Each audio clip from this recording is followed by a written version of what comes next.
ओम नमो भगवते वासुदेवाय। ओम नमो भगवते वासुदेवाय। नमो भगवते वासुदेवाय। ओम नमो भगवते वासुदेवाय। ओम नमो भगवते वासुदेवाय। ओम नमो भगवते वासुदेवाय। नारायणं नमस्कृत्यं नरं चैव नरोत्तमं देवीं सरस्वतीं व्यासं ततो जयमुदीरये। नष्टप्रायेषु अभद्रेषु नित्यं भागवतसेवया भगवते उत्तमश्लोके भक्ते भवते नश्यति।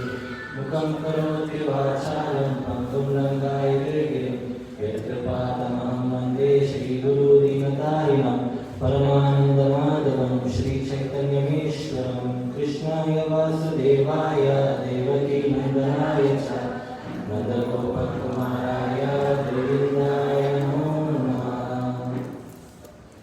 Reading from Sri Srimad Bhagavatam, Canto 5, Chapter 25, Text 9, on the matter of the creative impetus, the glories of Lord Ananta.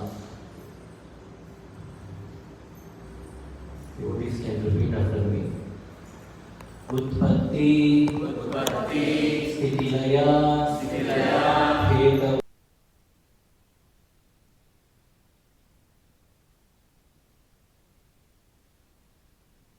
Guna Yad Ikshayasan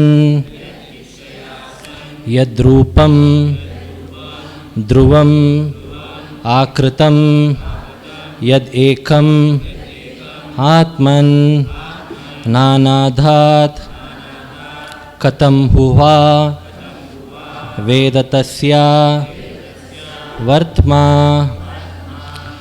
उत्पत्ति स्थिति लया हेतवोऽस्य कल्पः।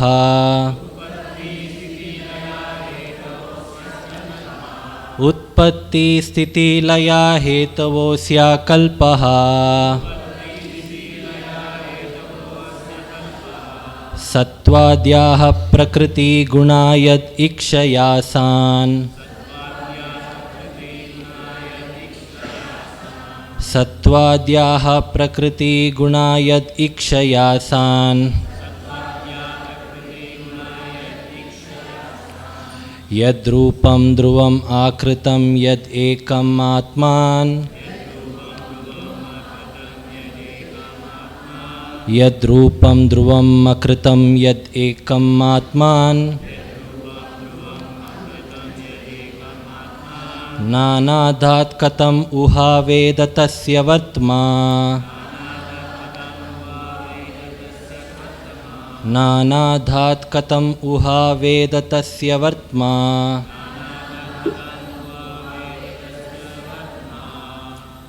Prabhuji's, anyone? Utpatti sthiti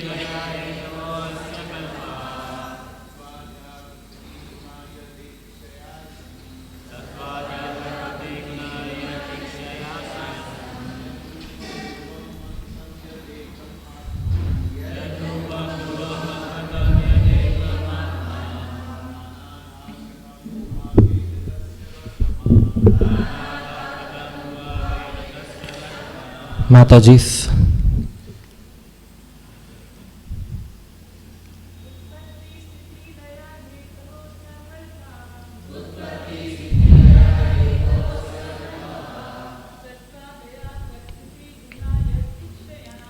Sattvadaya prakriti gunaya dikshaya.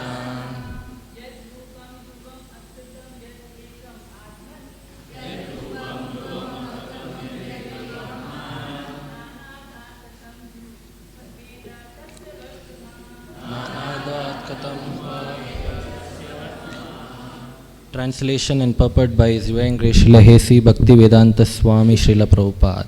Jai Srila Prabhupada. Translation. By His glance, the Supreme Personality of Godhead enables the modes of material nature to act as the causes of universal creation, maintenance and destruction. The Supreme Soul is unlimited and beginningless and although He is one, He has manifested Himself in many forms. How can human society understand the ways of the Supreme? Translation with repetition. By His glance, the Supreme Personality of Godhead enables the modes of material nature to act as the causes of universal creation, maintenance, and destruction. The Supreme Soul is unlimited and beginningless, and although He is one, He has manifested Himself in many forms. How can human society understand the ways of the Supreme? Srila Prabhupada ki. Om Ajnana Timirandasya Gnananjana Shalakaya Chakshurun Militam Mena Tasmai Shri Guruve Namaha. Shri Chaitanya Manobishtam Stapitam Yena Bhutale Swayam Rupa Kadamayam Dadati Swapatantikam.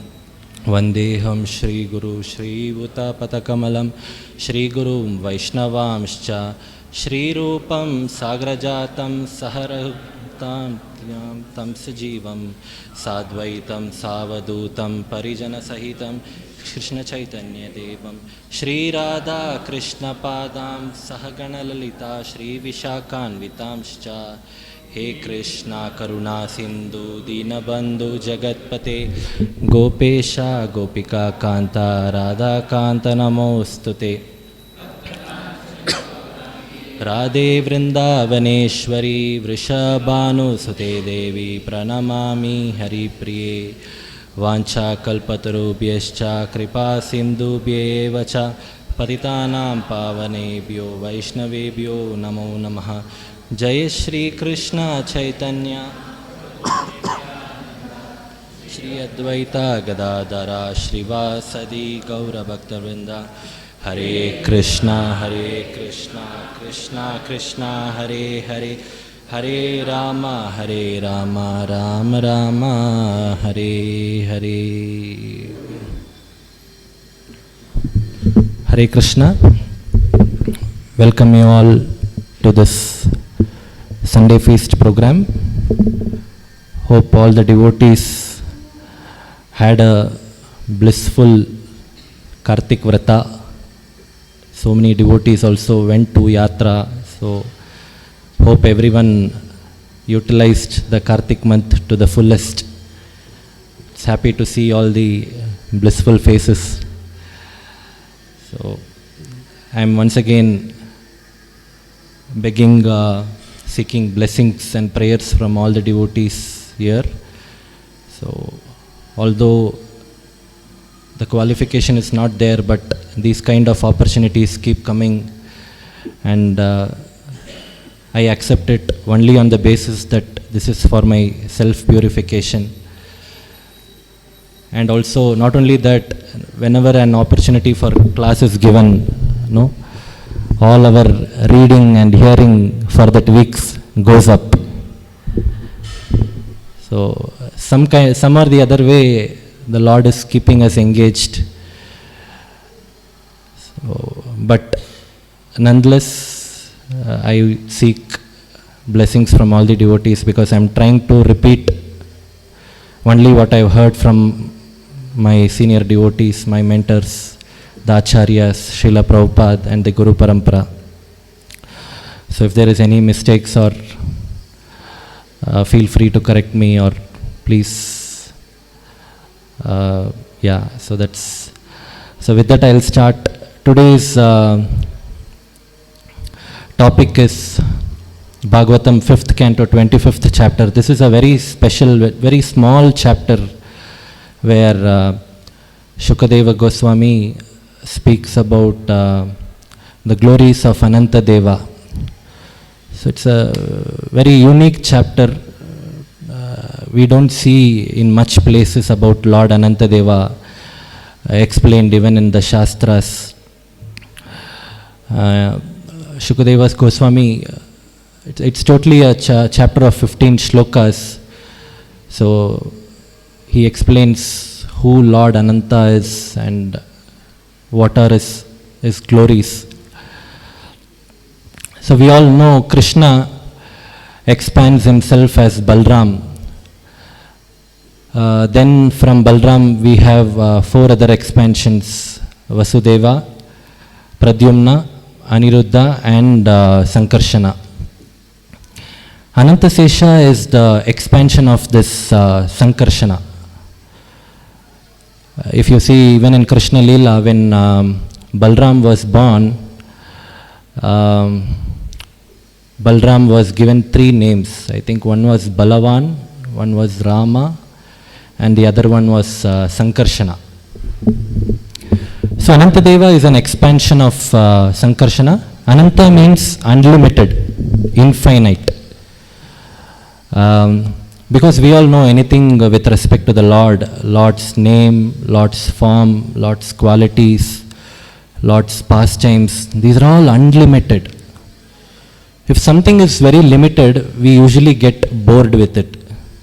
For example, we generally read a newspaper. We don't end up reading the same news again and again. You can read it one day. If the news is very interesting, you will read it the other day. That's all. Afterwards, the newspaper, whatever is there in the news has no value, because it is not transcendental, it is material, and it has its own limitations. But whereas you see Shastras, when you read Srimad Bhagavatam, Bhagavad Gita, everything is new. Devotees, especially if someone is reading Bhagavatam or Bhagavad Gita for more than 2 times, whenever you read it new, you find that, oh, how come I did not see this point when I read it last time. So this is because the glories of this scriptures, the Lord is unlimited. So Krishna goes to graze the cows with his cowherd boys to Govardhan. He would have gone in the morning and he would return in the evening around 3-4, and all these gopis, although they would have seen him only in the morning, but still they are very anxious and curiously waiting for Krishna. When is he coming back? When is he coming back? No, that's because, in our case it doesn't happen, right? So our family members or someone goes out for work, we would have seen him morning. Yes, we all know he or she is going to come back in the evening. I mean, that curiosity or anxiousness to wait is not there unless and until someone leaves for work for 2-3 months, maybe goes outside in India. Only then that curiosity is there. But here Krishna leaves in the morning. It's just hardly 5 to 6 hours, but still gopis are waiting. It is said that it is because Krishna is all attractive, and that attraction is something new every day. It is not the repetition. Today Krishna is attractive in a different way. So it is said Krishna is very, very beautiful, and Shastra says that beauty is not the same every day. Whatever beauty we see in Krishna today whatever beauty the gopis saw in Krishna today is not tomorrow. So it's all changing. So they are waiting for something new. Now, sometimes we wait, right? We don't know if there is some surprise or something. Somebody is telling, okay, today there is a surprise for everyone. And by evening 4 o'clock, we are going to tell what is the surprise. So everyone will be keenly waiting. What is that surprise? What is that surprise? Right? Okay, we are expecting what it could be. What could be something new? So this is what the position of gopis were. Although they knew Krishna was beautiful, today he is going to show his attractiveness in something in a new way. And why Krishna is able to show that? It is because of his unlimited nature. He is unlimited. His glories are unlimited and infinite. And that is what Ananta means. So Shastra says Ananta has 1,000 tongues. Actually in Malayalam there is a very good kirtanam. Ayiram navullar anandare ninakagumo bhagavane vaazhtan. Means, Ananta, you have 1,000 tongues, but still is it possible for you to glorify the names of the Lord? Someone else told in the Shastra said something similar. You know who it is? Rupa Goswami. In his Upadeshamrita first shloka we can see, Rupa Goswami says, how nice it would have been if I had millions of ears and millions of tongue, because I can relish the holy name more and more and hear the pastimes of the glories of the Lord more and more. So in one class I was talking about this. I asked the devotees there, if you would have given this opportunity, like if you have millions of, if you can have anything millions, what would you choose for? So then one boy told, Prabhuji, I will choose for 1,000 tongues and 1,000 stomach, because I can eat so much of prasadam together. You know, prasadam is also part of Krishna consciousness. So anyways, so this is how the glories of the Lord and the devotees are. Lord is, no, Ananta Dev is very,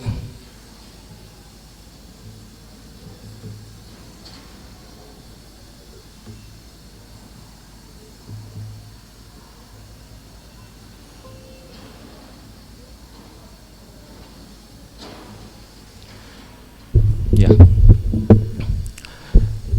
So this is how the Lord is very, very infinite, and but He is very merciful at the same time. That is why He has come to this material world to take the Archa Vigraha form. Because generally, as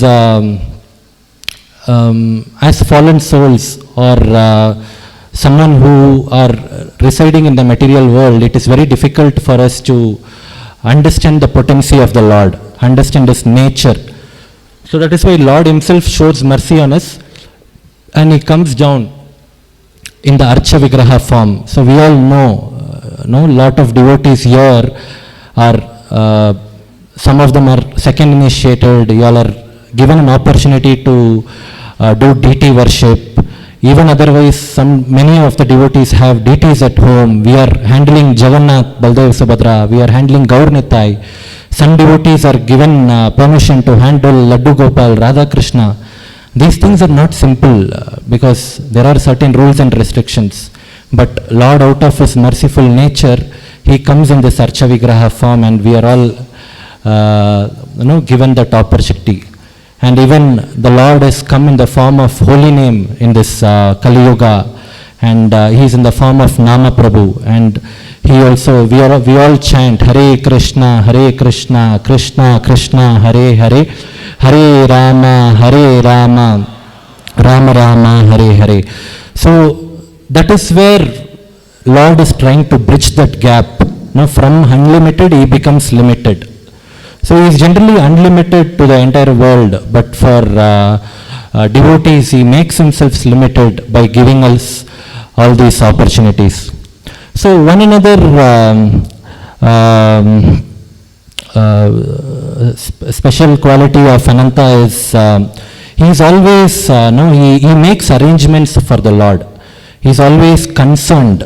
He is always concerned. So whenever Lord is about to incarnate, Anantasesha comes before, and he makes sure all the arrangements are done.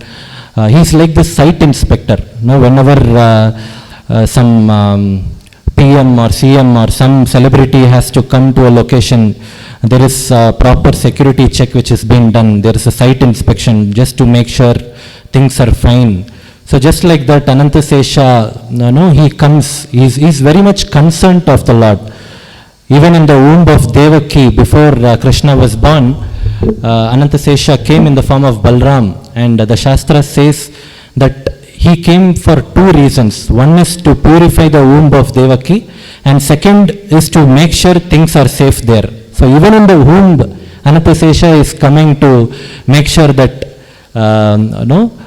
proper things are taken care. And then later Vasudeva carries baby Krishna, and he also protects Krishna from all this rain while crossing the Yamuna. So this is one of the quality of Anantasesha. He cares, and he has that concern, and he also makes those arrangements. Prabhupada says here, concern for the Lord is the advanced level of devotion. So this is a very, very important point.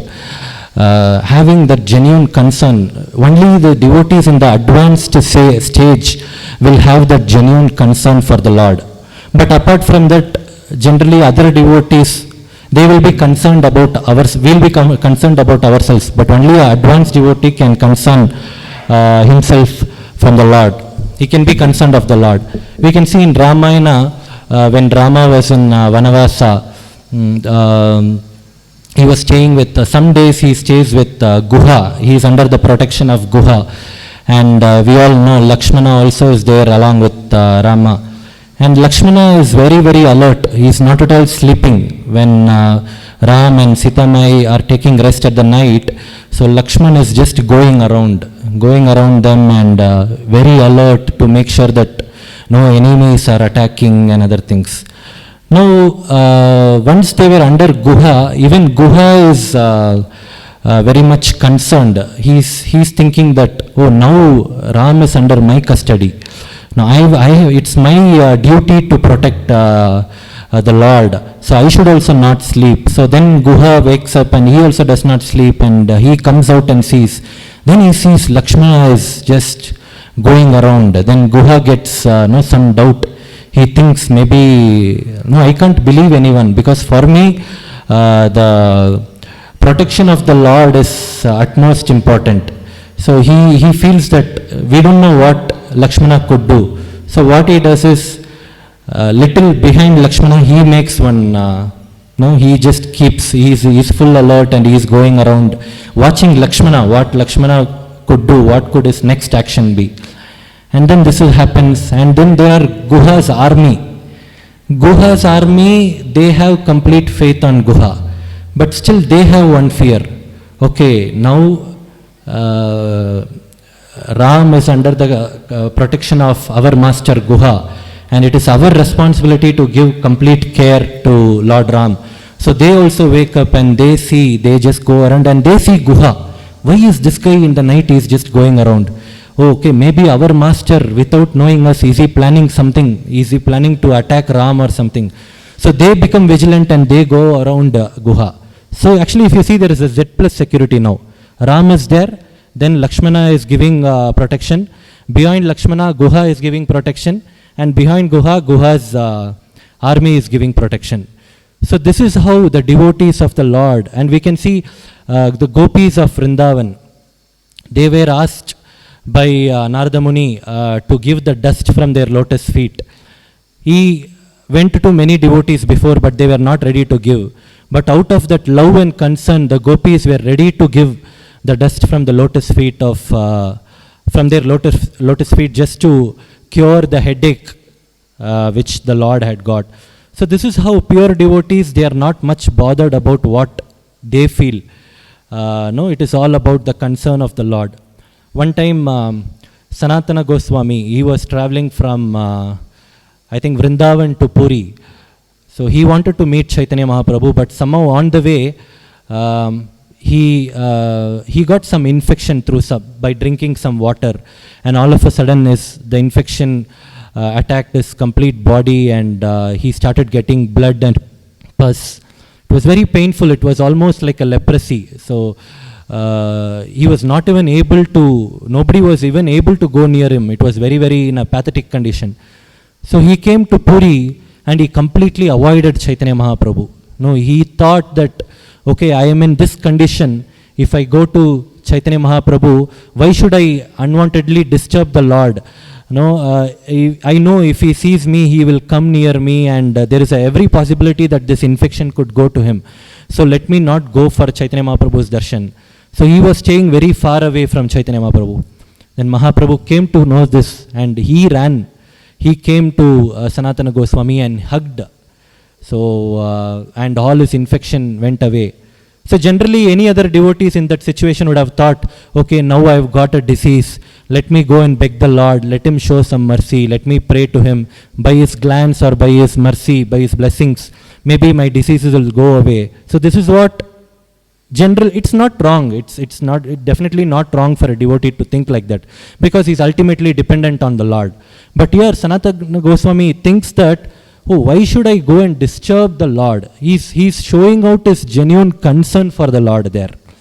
So this is what Ananta means. This is what Ananta Sesha is also doing. He is having that genuine, very, very genuine concern for the Lord. So wherever Lord goes, wherever Lord incarnates, Ananta Sesha also incarnates. So Narsimadev came. When Narsimadev incarnated, where did Ananta Sesha comes? Acharya says Narsimadev's Paduka was actually the incarnation of Anantadeva. So this is without Ananta there is no Lord coming at all. We can see, if not the direct coming as directly Ananta, he at least comes as Balram, Lakshmana, Nityananda Prabhu, like this. So even in Kerala there is Trivandrum, Ananta Padmanabha Swami. The pastime says that before Padmanabha Swami came there, that place was not known as Thiruvananthapuram, rather it was known as Anandankadu, which means forest of Lord Ananta. Because before the Lord came, that was a place where there was a lot of snakes, and it was only then the Lord came. So this is how Anantadev takes charge, and he comes before the Lord comes. Another quality of Anantadeva is Lord Ananta acts as the bed of the Lord. Ananta Shayana we say. Now the Lord has many Vahanas. He has Parijada Vahana, of course main is Garuda. Apart from Garuda Vahana, he has Gaja Vahana, Parijada Vahana, Anumanta Vahana. Then so many, Pallaki, sometimes he comes in Pallaki, Amsa Vahana. But whenever it comes to sleep, the Lord always chooses Ananta Shayana, Ananta Deva. Shastra says there are two reasons for this. One reason is, whenever somebody is going to sleep, we all know he is not on his guard, right? However powerful a person is, but when he is going to sleep, even a small child can attack. He is not at all on his guard. Especially you can see this small babies, right? Small kids, they could be when they are very small, they could come with everyone. No, whoever wants, you all can go and pick up. But when a baby is crying really, nobody can console them apart from her mother. Only a mother is needed at that time to make that baby sleep. Anyone else tries to pick up and console, we won't be able to complete.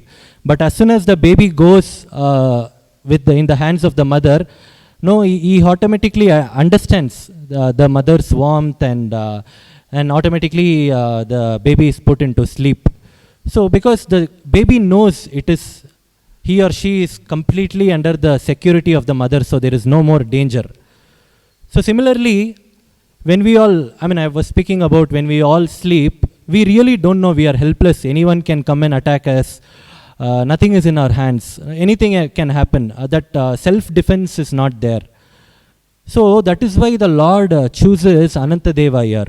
Because when he goes to sleep, he can go to sleep with complete peace. Of course, there is no difference between Lord being alert and Lord going to sleep. He is all powerful. But still, out of his pastime and out of his love for his devotees, to engage his devotees in the service, the Lord does like this. The Lord gives Anantadeva one opportunity. He says, okay, so he needs someone who needs to be very, very, very, very alert. And that is why Anantadeva is taking that position as the bed. Another reason is, this is the first reason. Another reason is, the Lord wants to show that he is fearless. Now, during the Samudra Manthan, we all know that from the Vasuki's tongue, poison came out. And this poison, nobody were able to handle it. It was very, very, people were dying, both demigods and asuras were dying. That is when the Lord asked Mahadeva, Shiva, to drink the poison. And that little bit of poison which came from Vasuki itself, nobody were able to handle it. And just imagine the poison which would come out of Ananta. Ananta is told to be the Lord of serpents. So he is more and more poisonous. Even his breath is completely full of poisonous fumes. So here the Lord wants to show that he is fearless. That is why he is sleeping on Anantadev.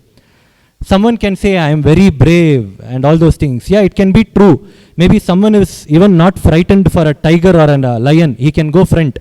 But suddenly someone says, hey, see, there is a snake, he'll get frightened. No, whoever it is, that word snake is little, everyone has that fear. He can be very brave, he can be courageous. He could have got a courageous award from the nation, from the army, but whatever it is, someone says, no, there is a snake, all of a sudden we get frightened. Imagine you are going to a room, you are checking into a room, and the room person comes and says, AC is there, fridge is there, fan is there, nice food is there, everything, nice bed, everything is there, but somewhere one snake is just going around, you should know. That's okay, it won't do anything, you just sleep. If we say like that, no, we'll be very, oh my God, snake, no matter even if there is no room or AC, I'll go away from here. No, so everyone has this fear, and this is the second reason why Lord chooses Ananta as his Shayana, just to show that he is unlimited and he is fearless. And speaking about this Ananta taking service as a bed, again Acharya says that this bed is very special bed. It will beat even the modern facilities. So when the Lord turns that side or this side, or when he adjusts his posture, this Ananta Dev also adjusts accordingly.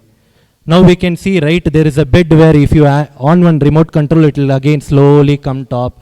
Then if you want to slowly sit up, then that leg posture will come top, and everything is available.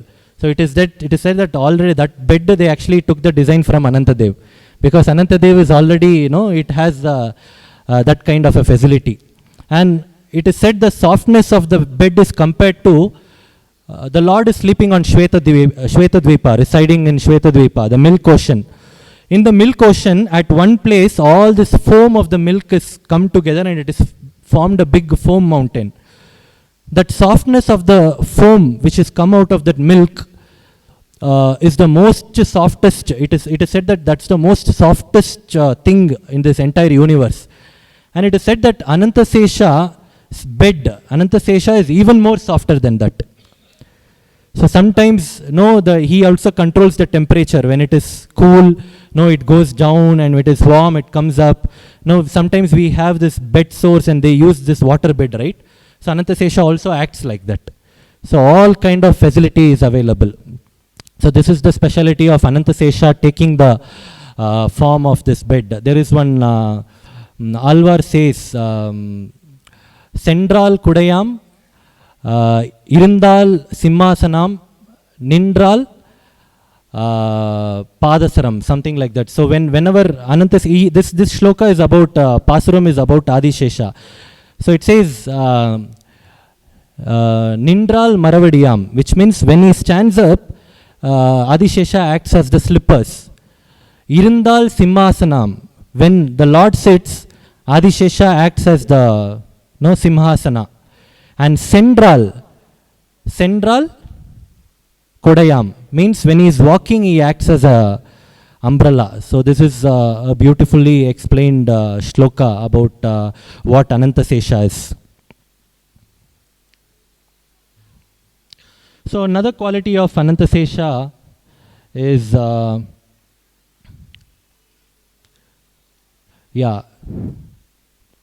why the name Anantasesha? So Shesha, we know Ananta, we saw what Ananta is. Ananta is unlimited or infinite, and we saw the explanation for that.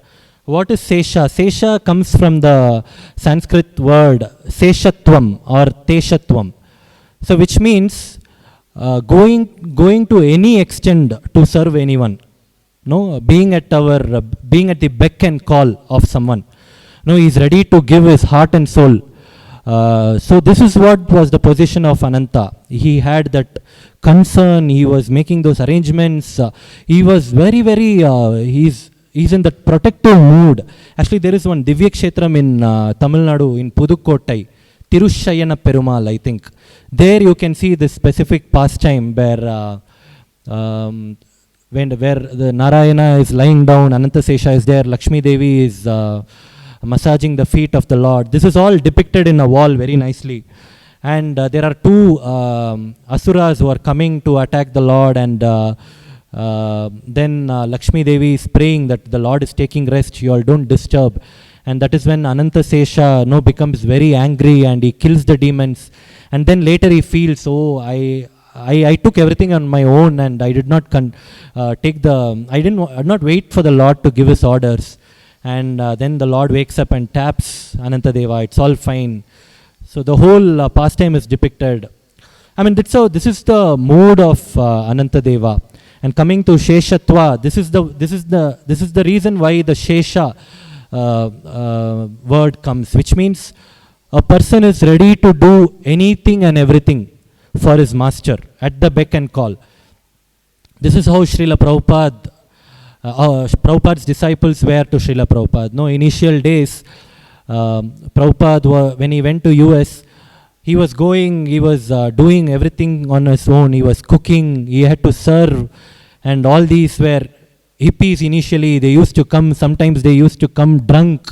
Prabhupada had to clean, and he had to serve them, he had to cook alone and then wash their plates. Nobody were there. He did not even have a proper place to sleep.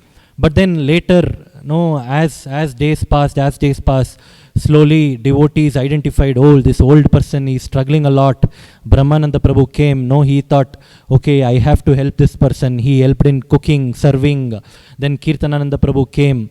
Kirtanananda Prabhu became to such an extent that he became an expert in preparing rotis. Later Prabhupada went and told him, you are not Kirtanananda, you are Kichanananda. So it was devotees, out of that love, they were impelled out of love, and they started serving Srila Prabhupada. And any time, and at one point of time, it became like Prabhupada just rings a bell. It could be night 1 o'clock, 2 o'clock, or 24 hours day. It could be any time. He rings the bell, the disciple is there, readily near Prabhupada.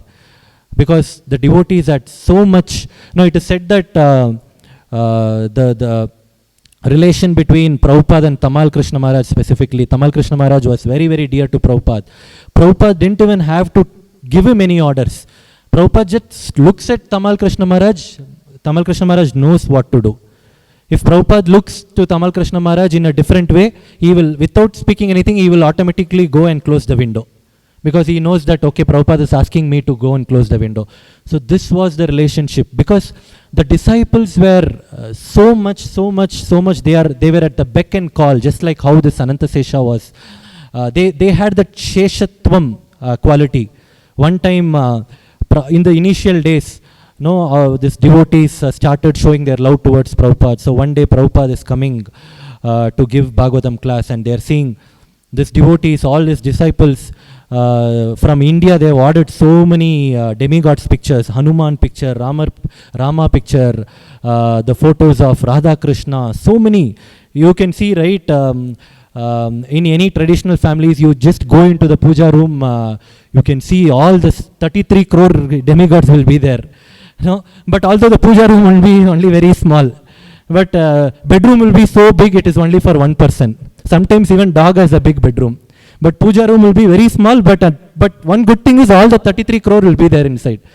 So what one devotee did, he bought all his photos from India and he posted everything, and he made a nice altar, rug for Prabhupada, the elevated position. And one more thing what they did is, when they went to India, they saw everywhere that some smoke agarbatis is going on. So they did not know how many agarbatis, what to use. They bought hundreds and thousands of agarbatis together, they burnt it and they kept it in the room. Room was full of smoke. Prabhupada is coming down, he is not able to see anything. Then everything smoke settled down and he's seeing all the pictures are nicely arranged, and agarbatis are there, everything is there. Then Prabhupada sits, he did not speak anything. In the Bhagavatam class he sits, he says, so I think all of you all are progressing. So this is the word he says. So progressing comes when we have that genuine concern for the Lord or his devotees or for the spiritual master. Now this is what important quality we must learn, because generally what do we pray? Whenever we pray, we say that, Lord, we have this problem, you please solve this, we have the other problem. Actually what we are doing is, we are asking the Lord to be at our beck and call. Actually, it should be the other way. We have to be at the beck and call of the Lord. We have to have that concern for the Lord. But we are asking the Lord to show concern on us.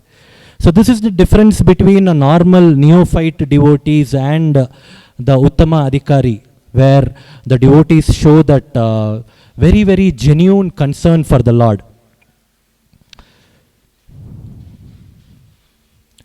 So keeping this Anantasesha as example, we can also discuss how, as practicing devotees, we can develop that service attitude or service mentality. We can see a few aspects.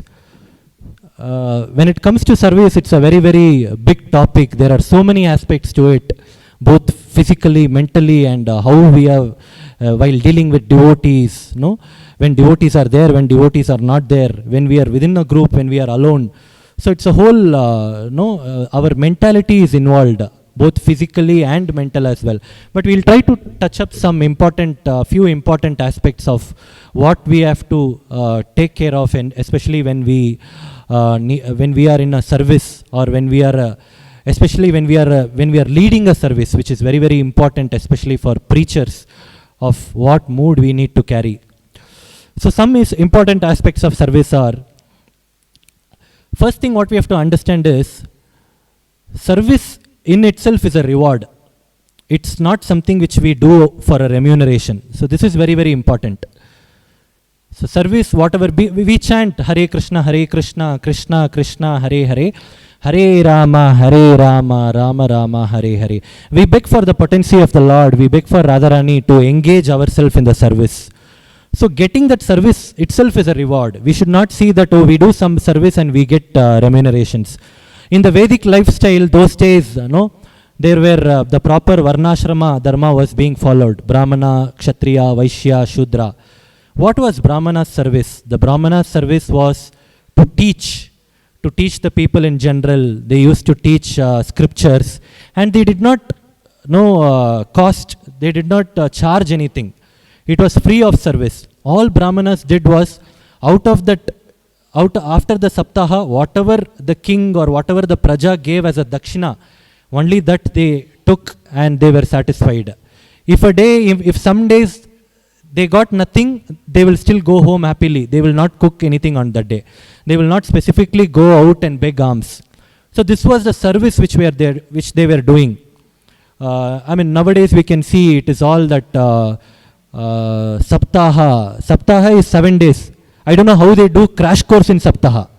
So Saptaha is actually 7 days. It cannot be less than 7 days. But they are doing crash course within Saptaha. If it is crash course, it is 5,000 rupees. If you want to attend the Saptaha full 7 days, then it is 2,000 rupees.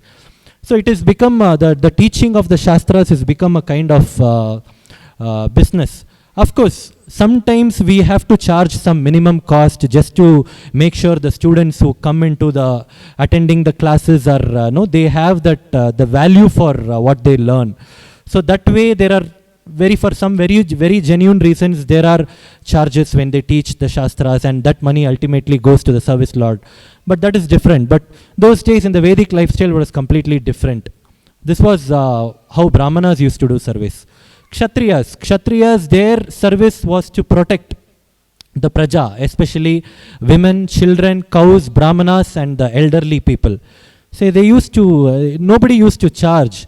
No, maybe a Kshatriya came and saved someone from the tiger, and that person felt very happy and says, okay, you take 500 rupees, you saved me. No, will the Kshatriya take? No, it is his duty. Even now we can see so many, we have a lot of good people even now. They save some people on the road or something, and somebody goes and offers money. They don't take it. So because they take it as a service. Similarly, Vaishyas, what they do? Vaishyas, for the economy, they produce the goods for the society, and whatever they get from that, they use it as a charity for the Brahmanas. They use it for the charity, and they also look after the Shudras. And Shudras did not want money. They were serving the other three. And you can see in those days, right, Shudras, the working class, what they do is, whenever there was a very big family and there was some workers, the yajaman of that family makes sure that he has a small house for that worker also. He stays with the yajaman only. And whatever food, water, clothing, everything is provided. If that servant's the daughter or son is going to get married, even for that marriage, this yajaman only takes care. And he, whenever Deepavali comes, he goes buys clothes for his family, he buys clothes for this servants also. So that way everything is taken care. He did not have to pay separately, because we knew once they get paid, they might go and misuse. I mean, this was in the Vedic lifestyle. I mean, some people who are above 60, 70 can understand this. This was happening. There was one Jamindar family, and they used to take care of the servants very nicely. So that way the entire class were very, very happy.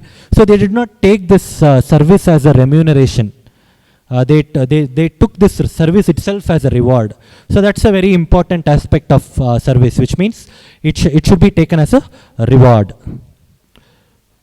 Second aspect,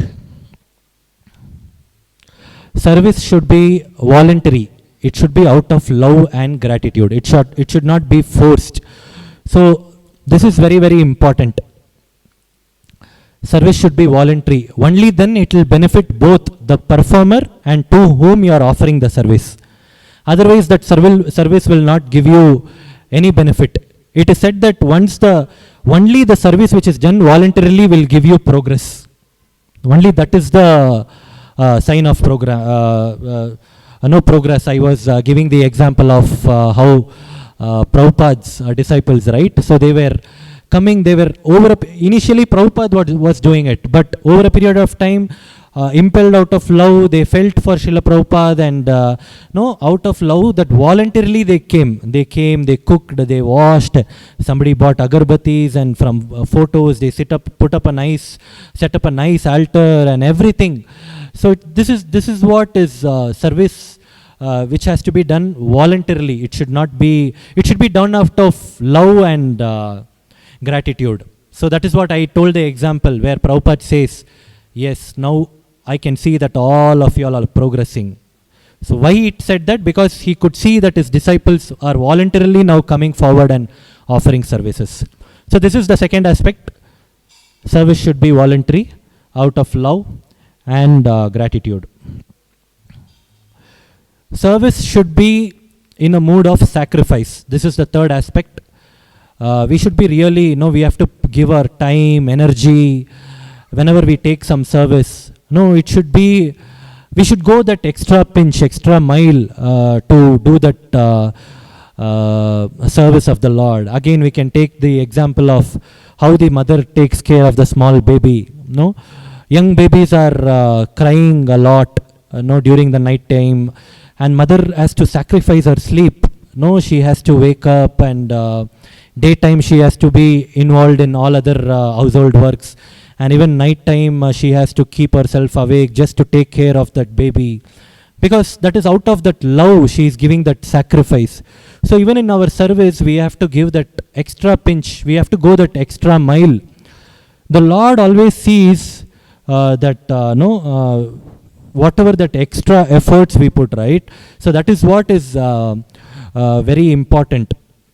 We all have some threshold, we have some certain capacity. It could be material or spiritual. We are always successful only when we go one or two steps above that threshold, above our capacity. If someone stops, okay, my capacity is done, that's all. If somebody is planning, okay, today I have to run a 2-kilometer marathon.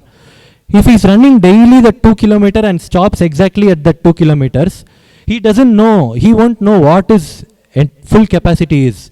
He might know, okay, he will be thinking I can run only 2 kilometers. But if he runs 2 kilometers today and tomorrow he tries to run 2.1 kilometer, that 0.1 kilometer is the extra effort which he puts, and that builds up. And that is what differentiates him from a normal athlete to a superstar athlete, because it's that extra effort which he puts. So this is what is sacrifice also. Even in our service mode, this is what we have to carry. We have to put that extra pinch. Okay, this is my capacity, but I'll try to go a little forward and put that extra. A good example from this is Gajendra. Gajendra was attacked by a crocodile. And what was the situation Gajendra was? 1,000 celestial years he was under the jaws of the crocodile. He was in complete pain and he is offering flower to the Lord. Imagine we are in front of the altar offering lamp and flower and some crocodile is biting us. What we'll do? We'll do is it? We all will do, right? I think we all are almost like Gajendra only.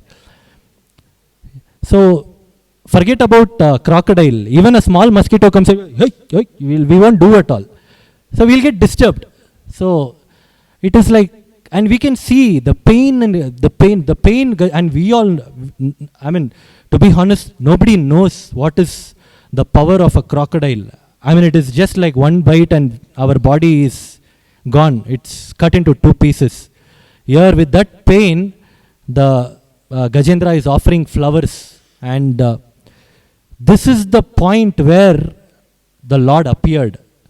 I mean, it was a point where Gajendra understood that, okay, nothing more is in my control. It is all now, I have to just surrender to the Lord. Lord, it is only you. I am not able to do anything. This is how even our prayers has to be, especially when we are under the clutches of Maya. Not whenever we are always under the clutches of Maya. Right? So, Prabhupada says, I was hearing one lecture, how we have to be careful with the Maya is, we have to not given even a chance for Maya to enter. He gives a beautiful example of a salesman. The best way to avoid the salesman is, don't open the door at all. Once you open the door, he has a silver tongue, he has nice oratory skills, he'll make you convince. We'll be already having a vacuum cleaner, but he will bring a vacuum cleaner, he'll tell that this is much better, this has that quality, this quality, it can go anywhere where your normal vacuum cleaner cannot go, and he will make you to buy. Once you leave in, it's gone. He will come inside, he will sit, then first it will start near the gate, next near the doorstep. Then we ourselves will call you, okay, you come in, I think it looks to be a very good deal. You come, we'll sit inside, I'll offer you a juice. So we'll discuss, all these things will happen. So the best way to avoid the salesperson is, don't open the door at all.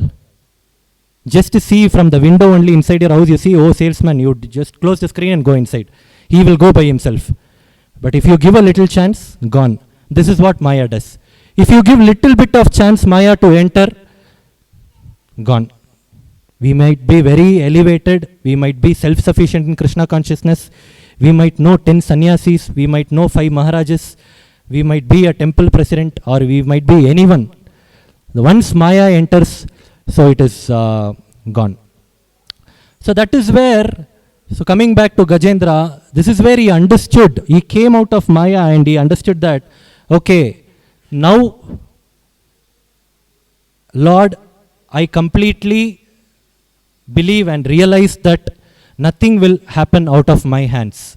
It is all you just save me. And this is the exact point when Lord came and Sudarshana Chakra, and first he killed the crocodile. Another good example of this is, this crocodile was catching the feet of Gajendra.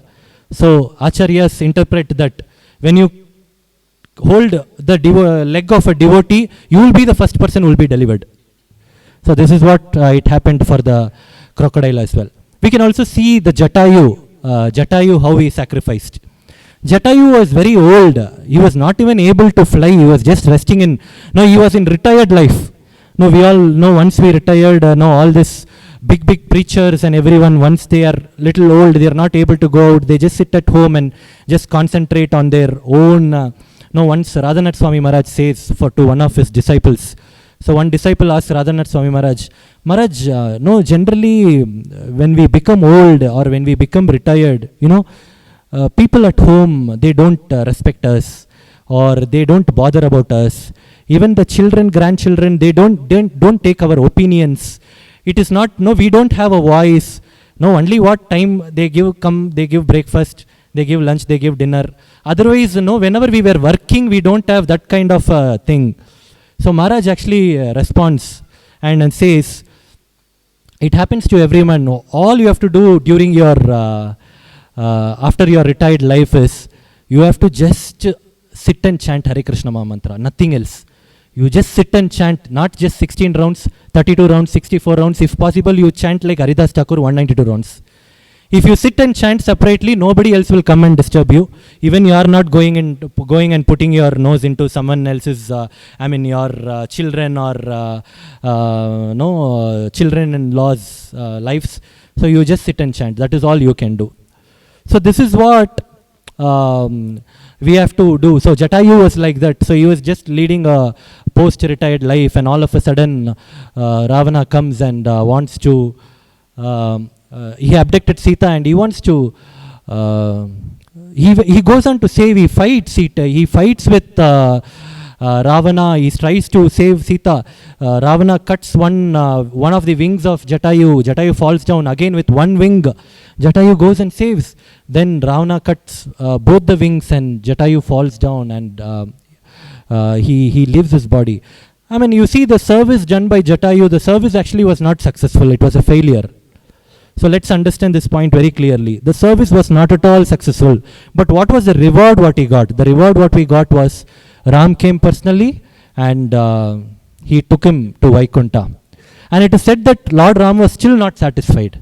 Still not satisfied. Jatayu has given me so much. He has given his life to save Sita. He's so much dear to me. Even after giving that Vaikunta, even after giving him moksha, Ram was not completely satisfied. And it is said that is the reason Ram personally did that Pindadana for Jatayu.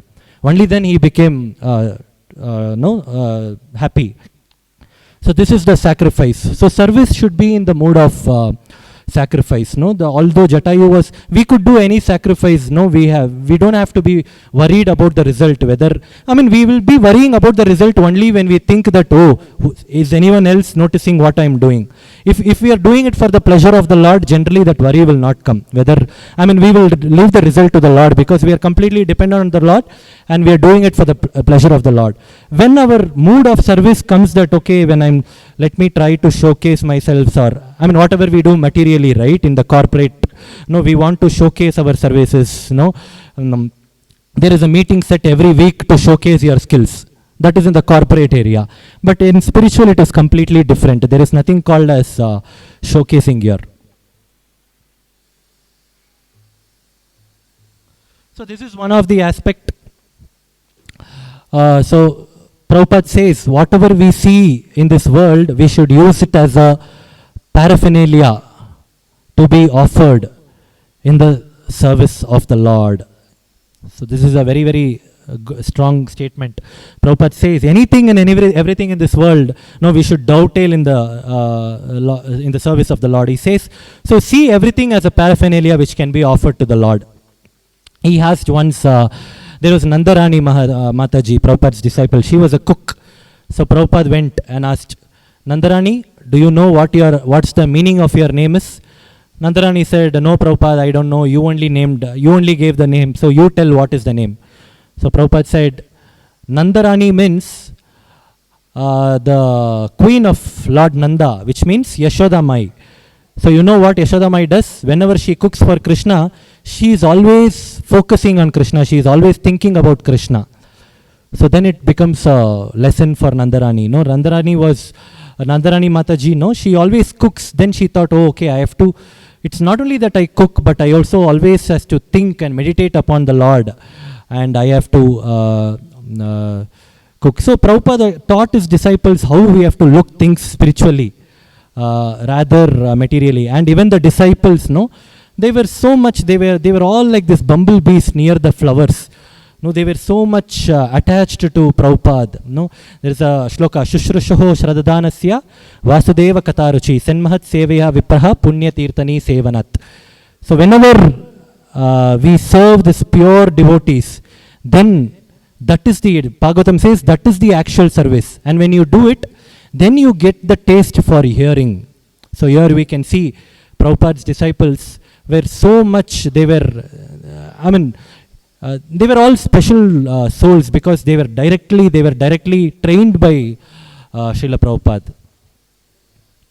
So this is about service should be selfless. Next is service should be a sacrifice. Next point is service should be selfless. Service should be selfless. Now this is very important point. So we have to be selfless in our service. A mango tree which gives the mango does not eat the mangoes itself, right? And the cloud which is giving rain, it does not hold back the water. It's pouring the rain. From the sun we are getting the solar heat, and then further it gets converted into electricity. We all use that electricity. Now to whom are we paying the electricity bill? To the sun or to electricity board? To the electricity board. But actually it has to go to the sun, right? Is the Surya Deva asking electricity bill? No. So we have to be in that giving mode, not grabbing mode. Our service should be selfless. And it is also said service should be done physically wherever possible. If wherever service is not being able to done physically, there we have to do it mentally. Say suppose we are traveling, we are not able to attend Mangalarti. No, within the mind, we see, we attend Mangalarti, or we circumambulate Tulsi Marani, we just sing Narsimarti. We do it in the mind. So that way it is. There is one good example where that Brahmana, what is that, Pratishthanapura, that Brahmana in the banks of Godavari or Narmada, I think. So he doesn't have any penny, he's a very poor Brahmana, and he wants to offer sweet rice to the Lord. So in mind, he's cooking sweet rice, and over a period of time, he goes so much deep into meditation. Now he wants to check whether the sweet rice is completely boiled, so that he has to offer to the Lord. And he puts his finger to check whether the rice is boiled, and his finger is burnt, and that is how he comes out of the meditation. And when he sees his finger is really burnt out. And Lord, looking at this, he is laughing in the Vaikuntha. And Lakshmi Devi says, "Why are you laughing like that?" So he says like this, "My devotee is, I was seeing my Leela of my devotee." And Lakshmi Devi is saying, "Don't waste any time. Such kind of devotee should not be there in the material world. Bring him immediately back to the Vaikuntha Loka." So immediately Pushpaka Vimahana comes, and he comes back to the Lord. So this is what, wherever it is not possible to do physically, we have to do mentally. But wherever possible to do physically, we have to definitely do physically. For a good example is Vasudeva and Devaki. When they were in the jail, the Brahmanas, those days what they do is, whenever a child is born, this Vaishyas and all the Brahmanas, they want to give in charity. So Vasudeva was in the jail, he couldn't do much. So he was actually doing charity in the mind. So 9 lakh cows, 10 lakh cows, whatever numbers, he was doing it in the jail. And he did not stop there. Once he came out of the jail, once Krishna came to Mathura, once he saw Krishna, whatever calculation he had noted and kept. And whatever he had done in the mind, he did it. When Krishna came, he took Krishna, and then he gave the charity in real. So, and he made that charity complete and success. So this is how we have to be. So once we do it physically, then mentally, then as we do engage our body and mind, slowly the service will automatically start coming out of the heart. Just like the gopis of Vrindavan, Yashoda, Hanumanji. So they all were heartfully serving the Lord. So this is the point about service should be selfless. Next is, I'll be closing in another 5-10 minutes. Service should be done attentively. So this attentive nature is very important. So Lord especially sees our intent and not the content of the service. He does not want to what extent or to what content we are doing it, but he sees what our intent is. We can see the example of the squirrel in Ramayana. It could hardly pick up a pebble, that's all, but Rama appreciated there. So it was very, very, Hanumanji was taking big rocks, but here the squirrel was just offering a small pebble. And you can see Shabari was tasting the fruit and giving it to Rama. We cannot expect, we are not in that stage as well, right? We can, when we are cooking, we cannot taste. No, we can't taste and then give it to the Lord. But that was the intent, Lord saw the intent. But no, we have some excuses when we are cooking for our spiritual master, or when we are cooking for the Vaishnavas. We are given that we are allowed to check the taste, because we have to be very careful while serving the spiritual master. We cannot put a lot of spice and lot of oil and go and give it to the spiritual master and say that I am serving you out of love. No. So while cooking for the spiritual master, we are allowed the chance to check the taste, and only then. And that is because of the intent that things should be proper for the spiritual master. We can also see the when it comes to attention to service, we can also see this Vaduga Nambi. There was Vaduga Nambi, who was one of the disciples, personal assistant of Ramanujacharya for a few days. So Ramanujacharya keeps traveling, and Ramanujacharya asked, he has one traveling deities with him, and he asked Vaduga Nambi to, okay, we are leaving this place, we have to go to the next holy place, so you take all the deities, keep my deities, make them ready. So what this Vaduga Nambi did is, he took the deities of personal deities of Ramanujacharya, and he kept in a bag. In the same bag, he kept Ramanujacharya's chappals also. Chappals and all his paraphernalia he kept in the same bag. When Ramanujacharya came and saw this, he became very angry. What are you doing? It is these are my personal deities. These are worshipped. We do abhishekam for these deities, but you have kept my slippers. Then Vaduga Nambi very politely and humbly says, "Oh my Lord, this deities is very special for you. More special is my spiritual master's paduka for me." So basically, we both have the same mindset. This is something special for you, and for me this is something special. So it is equally worshipable for me. So that is why I am having it here. And he also says that at one point of time, when the Lord comes out in some temple, he comes out in Pallaki, and this Vaduga Nambi sees the Lord, and he explains the beauty of the Lord. The Lord is very beautiful, but still this beauty is not able to match the beauty of my spiritual master. So that's the kind of surrenderness, that he was completely surrendered, and that was the love which he had for his spiritual master. So that should be, he was so attentive in this service. So that's the point which we do, no, right? In our altar, during the winter, we make the water little hot, which we offer. And when it is summer, we keep the water little cool. When it's winter, all our home deities, we put some sweaters and warm clothings. You can see in Iskcon temples, they don't use that peacock feather during the winter season. And I mean, it's good. It's all this credit should go to Srila Prabhupada, because that is how he is trained. It's been 50 years, and the movement is still going very strong. And it is said that for the next 10,000 years, this Chaitanya Mahaprabhu's legacy will be there, and the same 10,000 years, the legacy will stay in the form of Prabhupada's movement. It will be Prabhupada's movement which will be holding back that legacy. So that is what is the power of an Acharya. So service should be attentive, should be done attentively. Yeah, this is the point which I already discussed. So service should not be done in a mood that it should be noticed by others.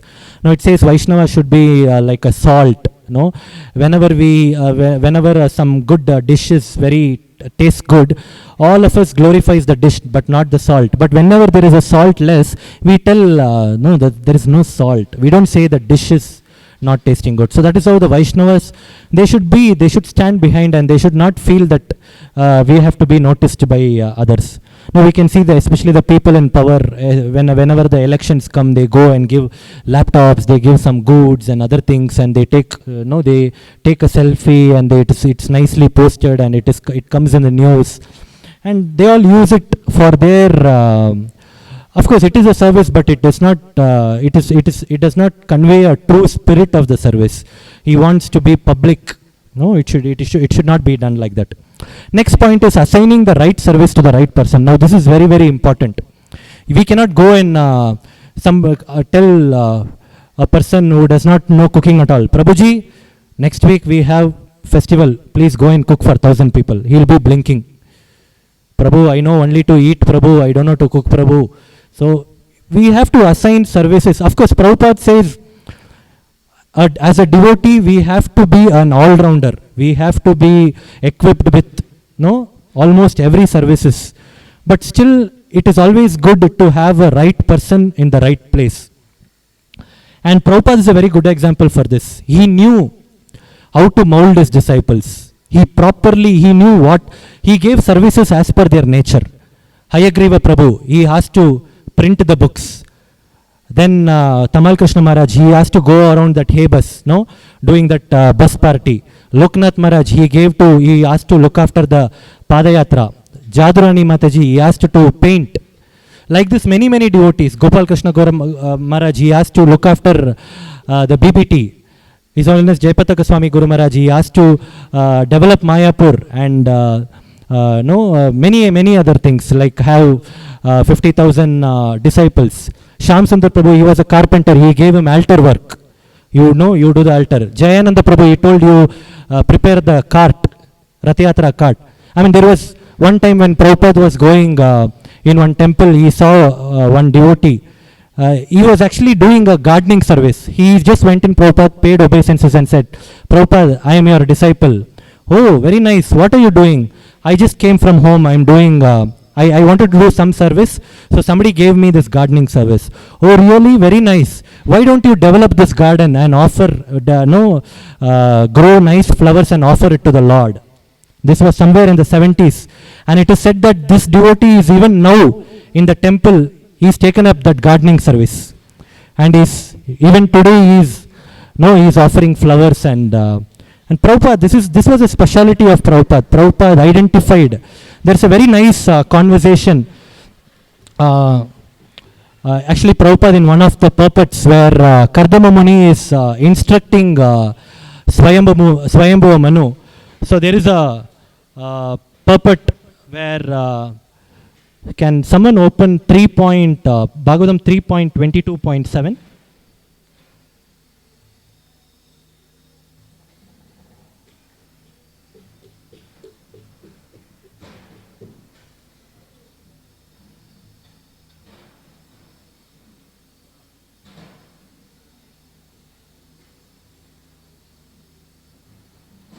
.22.7?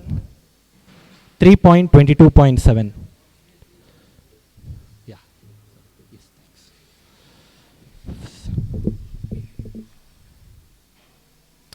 Okay, here Prabhupada says, I'll just read out. He considered himself lucky to receive the message by oral reception. It is especially mentioned here that one who should be very inquisitive to hear with open ears from the authorized source of the bona fide spiritual master. How is one to receive? One should receive the transcendental message by oral reception. The word karna randrai means through the holes of the ears. The favor of the spiritual master is not received through any other part of the body but the ears. This does not mean, however, that the spiritual master gives a particular type of mantra through the ears in exchange for some dollars, and if the man meditates on that, he achieves perfection and becomes God within 6 months. Such reception through the ears is bogus. The real fact is that a bona fide spiritual master knows the nature of a particular man and what sort of duties he can perform in Krishna consciousness. And he instructs him in that way. See, this is the point which I was telling. The real fact is that a bona fide spiritual master knows the nature of a particular man and what sort of duties he can perform in Krishna consciousness. And he instructs him in that way. Yeah, so this is actually a thing which is now being done by it is a responsibility of a Shiksha Guru. I mean, now the Diksha Guru cannot personally come and give personal sevas to all the devotees. So this now becomes a responsible of the Shiksha Guru, where he has to identify and the nature of the devotees and accordingly give service to the devotees.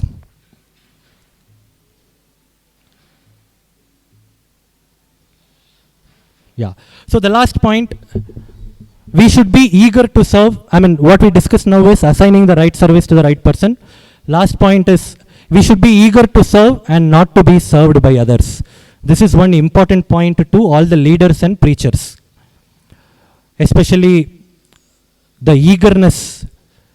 We can split this into 2 points. One is the eagerness to serve, and second is not to be served by others. In other words, not to misuse others in your service. That's the whole understanding of this point. Prabhupada in his letters to Bhaktisiddhanta Saraswati Thakur, you can see always he expressed, how can I serve you? He was so humble that he used to tell that, I am not like your other disciples. They are all full-timers, but I have a family, I have a young family. I really want to do something, I want to come out of it, I want to really do something for you. He writes it for Bhaktisiddhanta Saraswati Thakur. But somehow, my situation is such that I have somehow got stuck here. Spiritual master, you tell me, how can I utilize, how can I come out of this? How can I serve you? What is the best service suited for me? This is a very, very important mindset. Some people, it should not be very blind. Some people just blindly say, Prabhu, how can I serve you? Or give me some service. And when we go and give some service, they tell, Prabhu, I told, but not this time. Maybe next time you can consider me. No, it has become like, it is like a catchphrase. How can I serve you? No, I remember in the very same temple, I think around 10-12 years back, there was some devotee who had come from Chowpatty. I totally forgot his name. He gave a wonderful lecture, and one of the devotees from our temple, in the end, he went and told that, Prabhuji, your lecture was amazing, superb, everything. Please tell me, how can I serve you? I don't know, that Prabhuji told him, yeah, I have some service. You come. He took him in. No, Prabhuji, I want to leave now. I just wanted to thank you. The service was, I saw this. The service is, your class was very fine. I wanted to go home, my family. He told something, I don't remember because way back. So we have to be very careful. It should be out of the heart, that there should be that eagerness which is coming out. We can't just simply go and tell. Sometimes that is why even Guru Maharaj, Jayapatak Swami Maharaj, when somebody goes and asks him, Guru Maharaj, how can I serve you? He just tells that you just follow your 4 regulative principles, follow the initiation vows and do things. Because he knows the mindset of the disciples. He will give the specific instructions only for the disciples who can follow it. He will not go and tell, oh, you have asked me, okay, you go and do this. He will not go and tell someone who is incapable to, okay, you go and open one center. He will not tell that. So it is very important how we have to be eagerness and what is the mindset we have to follow. And service should not be mechanically. This is what we told. Mechanical is, no, we don't go and ask. And this point is very important. Even the service awarder should not think the service is being done for me. This is very important. Whenever we give some service, whenever we are leading a service, we have to carry a mindset that it's not that I am giving a service, I am acting as an instrument. There is somebody above us and we are doing it together. And this is the mindset that Purusha Bhava is very, very wrong. Hey, Haribol Prabhu, come here. The whole Haribol should be told in a sweet way. No, we cannot shout and include Haribol, and it should not be like that. So this Purusha Bhava, carrying the Purusha Bhava we know the difference, right? Purusha is the enjoyer and Prakriti is the enjoyed. So we have to always carry the Prakriti Bhava. Of course, the original Purusha is only Krishna. We all can hear, we have the male, female, and that is all material. We say Purusha for male and for female it is the opposite. But actually in the spiritual terms there is nothing like Purusha. The actual Purusha is only the Lord. Yeah. So we should not misuse the person who is doing service. So which means we have to actually not, Prabhuji, can you please come to my house? Can you please buy and come 1 liter milk? So we should not do these things, especially when we are leading our preachers. Sometimes we go to an extent of calling devotees, making their our house servants. Your engagement for service should be only for if it is a service for the deities, for the temple, not for our own selves. Whenever there is a program, whenever you have to, when you have some celebration program, there is cooking going on, you can call devotees, engage them in cutting. Today morning I got up, there is no program, no festival, but I got up late. It became 7 o'clock, so let me call some devotee, ask her to cut some sabji. No, this is using them for your personal service. So this is very, very wrong way of setting up leadership. So we cannot do this. So once we have to always, once Radhanath Maharaj was there, and one another sannyasi Maharaj came, he was praising one Kirtaniya. This Kirtaniya is so singing very nicely. Maharaj, have you heard about him? Radhanath Maharaj said, yes, I have heard about him. He says, I have asked even my disciples to, this other Maharaj says, I have asked my disciples to also hear to their kirtans and learn the kirtans. He's very nice. Radhanath Maharaj says, yes, he's very good. Even lot of us, even I hear to him. Then they leave. After 2 days, he comes to know that Kirtaniya is actually the disciple of Radhanath Maharaj.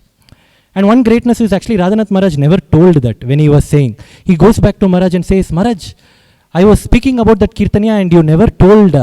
I came to know that he is your disciple. And Radhanath Maharaj said, yes, he considers me as my guru, as his guru. This was the answer which he gave. He never said, yeah, he is my disciple. In the first place, even while speaking about the devotee, Maharaj never told, yes, he is my disciple. Second place, even while going and asking directly, he did not say he is my disciple. He says, yes, the so-and-so person considers me as his guru. So this is what even we, even as Siksha Gurus, this is how we cannot claim that, oh, I am Siksha Guru of so-and-so person. So-and-so person has accepted me as his Siksha Guru. So that should be the mindset. Yeah. So final point is escaping mentality. Escaping mentality is very, very, this is one common mentality which we see in service. Devotees are all there, manpower is there, but when the service is given, we want to escape. Some devotees will be there. They would have completed 14 rounds, only two rounds they'll keep it balanced. Hare Krishna, Prabhu, please do service. Prabhu, 2 rounds, balance is there, Prabhu. Hare Krishna, Krishna Krishna, Hare. And the 2 rounds they will keep balance till night 11 o'clock. Only after all the services got over, they'll do balance 2 rounds and then they'll go to sleep. So that escaping mentality should not be there. We have to, Acharya says, whenever we are leading a service or we are doing a service, we should not think as the root of the tree. We have to think like a leaf of the tree. You are among many people who are serving. So just like you, there are millions and millions of leaves. You are not a root where you are holding the entire service. That is a very bad mentality. So you have to be like a leaf of the tree. When you think as a leaf of a tree, then you will be a proper leader where you can engage everyone else in the service. So some other points needs to be discussed, but I'll stop here because of the time. So at least we have tried to cover some key important aspects of what is service and how the service attitude should be. Connecting back to Lord Ananta. So this is how Ananta, he carried the mood of protecting the Lord, having the genuine concern to the Lord. And this is how even we practicing devotees to develop that proper service attitude. Service anyone and everyone can do, but the whole gist of that service is what kind of attitude we carry when we are carrying out this service, which is very, very important. The whole we don't want this service. We don't want to do this service for someone else. No, we have to do it for our own purification and for the pleasure of the Lord. Only then it will be noticed by the Lord. And by thoroughly following the instructions of our spiritual master, it is said that by sincerely following the instructions of the spiritual master and by sincerely serving the devotees, like I said, Shushrushoho Shradhadanasya Vasudeva Kataruchi Syanmahat Sevaya Vipraha Punya Tirtani Sevanat. By serving the great devotees, we automatically imbibe this quality of service attitude where our entire goal would be only to please Guru and Krishna. Thank you. Hare Krishna.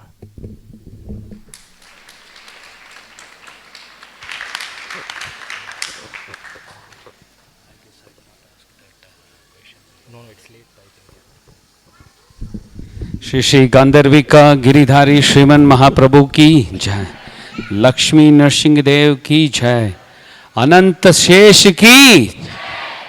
I'm today, thank you very much Prabhu. We are all in totally Ananta Shesh consciousness. Thank you very much for taking us through this lovely session. Something very special happened. Prabhu was saying that do it with a lot of love, care. So, how many of you noticed today Prabhuji is serving here nicely Srimad Bhagavatam? Who is serving in the altar? His father. And today something even more special happened. Daya Nitai also came in. So he was hearing to Prabhuji's class. So if you want feedback, you need to ask Daya Prabhu. I'm sure he's going to say you didn't acknowledge me today. Okay. So thank you again. Wonderful points for services. It's somehow coincidence. This is my first class after my child was born. And his nakshatra is actually Anantasesha's nakshatra. Haribol! Now we know why this was an extended 10 minutes class. I'm sure Prabhu was not in a mood to stop at all, but we have to do some other programs. Thank you very much, Prabhu. So can we all from our bottom of our heart thank Prabhuji loudly by chanting Hare Krishna, Hare Krishna, Krishna Krishna, Hare Hare, Hare Rama, Rama Rama, Hare Hare. One other important point. There are a lot of services which our dear circle leaders have given us. Prabhuji mentioned Manasa. Here we definitely require all of you to do physically. No Manasa services accepted here. Plate washing, we need many people. Serving, we need many people. So that point please note. Thank you very much, Prabhu. So a few important announcements. I would need Sadananda Keshav Prabhu's help also for book marathon. So again, festivals, we need not worry. We are having next one is on 23rd, Vaikunta Ekadashi. Definitely in South, it's a very important festival. Definitely in our temple too, it's important festival. So some grand plans are there. Please reach out to your leaders. They have the services allotted. Next is we are in December month, and December month is always special for Iskcon devotees. Our Prabhu has very kindly accepted the service, His Grace Sadananda Keshav Prabhu. If you want to know the targets, prizes, how to plan with loads of experience, he is also willing to share. So please reach out to him. If you have any special announcements, please help me to share the book marathon targets. Okay. Thank you, Prabhuji. And we all have been hearing a small video clip from a very senior devotee and why we need to chant Ugram Viram. I hope you all are following it. Mataji's very nicely made Sankalpa cards, which you need to please collect, write your name, WhatsApp number, address, and behind there is facility given so that we can tick off every day we complete the particular mantra which we are being given. So please collect these, and most importantly, unless you give it back, unless you deposit this Sankalpa form once you complete after the 90 days, it will not be recorded. Please note, we need to reach a number. For that, this Sankalpa card is necessary. I'm sure there are some options also, but whatever, please collect these forms and must deposit back so that your count is taken into account. Thank you.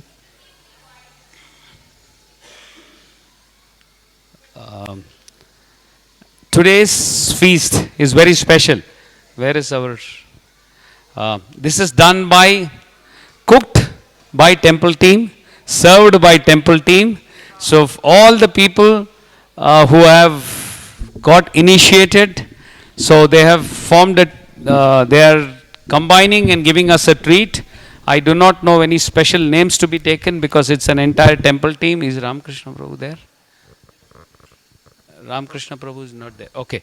So for the entire Group of temple teams, shall we say Gauranga 3 times? Gauranga, Gauranga, Gauranga.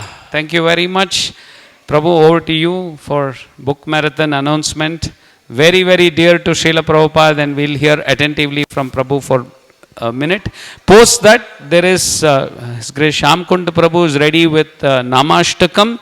Then we go to Dhriti. Are you ready somewhere here? Yes. No? Okay. Gopi Geet by? Okay. Okay. Thank you very much, Mataji. Now the entire family is in the service today.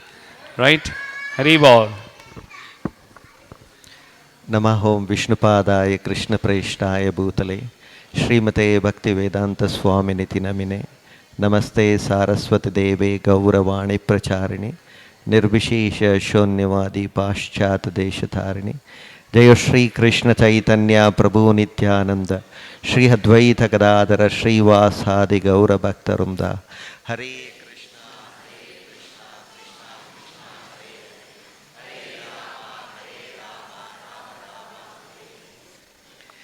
very happy to know that you all taken the class very nicely. All of you are saying Hare Krishna mentally. You are also supposed to say it, yeah, by opening your mouth and loudly, so that the Lord and Prabhupada listens. Yeah. Krishna, Krishna, Hare Hare, Hare Rama, Rama Rama, Hare Hare. So one of the main chief instruction of Prabhupada is to distribute books. Yeah. So he has told very clearly that we'll not be able to go everywhere. Yeah. We'll not be able to meet everybody. So please distribute my books and Prabhupada will take care. Yeah. So for Raganugas, the people who are connected with our Sampradaya,